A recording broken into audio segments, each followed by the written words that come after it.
Hi friends, എല്ലാവർക്കും ജിജാസ് കിച്ചണിലേക്ക് സ്വാഗതം. ഇന്ന് ഞാനിവിടെ ഉണ്ടാക്കാൻ പോകുന്ന ഒരു സേമിയ ഉപ്പുമാവാണ്.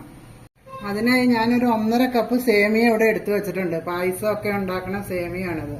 ഇത് ഞാൻ തിളച്ച വെള്ളത്തിലിട്ട് നന്നായിട്ട് വേവിച്ചെടുക്കും. വെള്ളം തിളപ്പിച്ച് ഞാൻ ഇട്ടേക്കുമായിരുന്നു. നന്നായിട്ട് തിളച്ച് വേവണത്. ഇത് നന്നായി തിളച്ച് വന്നിട്ടുണ്ട്. അതിലേക്ക് ഒരു അരമുറി നാരങ്ങ പിഴിഞ്ഞൊഴിക്കുക.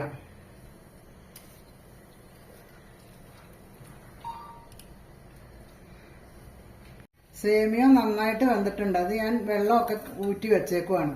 അതിന്റെ സ്റ്റാർച്ചൊക്കെ കളയാനായിട്ട് ഇത്തിരി വെള്ളം ഒഴിക്കണം.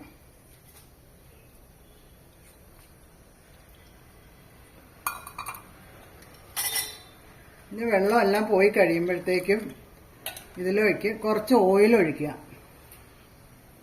ഇത് ഒട്ടിപ്പിടിക്കാണ്ടിരിക്കാനാട്ടോ ഈ ഓയിൽ ഒഴിക്കണേ. ഒരു പാൻ അടുപ്പത്ത് വെച്ച് ചൂടാകുമ്പോൾ ഇച്ചിരി ഓയിൽ ഒഴിക്കണം.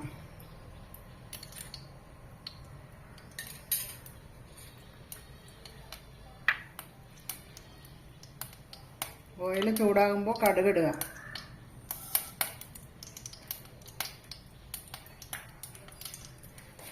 കടുക് പൊട്ടിയിട്ടുണ്ട്. അതിലേക്ക് സവാള, പച്ചമുളക്, വേപ്പില, ഇഞ്ചി ഇവ ഇട്ട് നന്നായിട്ടൊന്ന് വഴറ്റുക.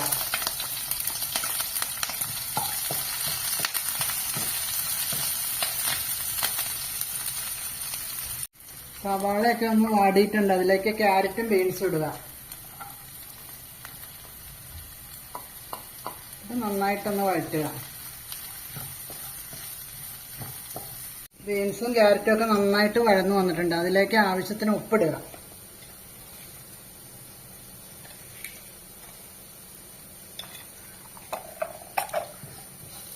ഇനി വേവിച്ച് വെച്ചിരിക്കുന്ന സേമിയ ഇടുക.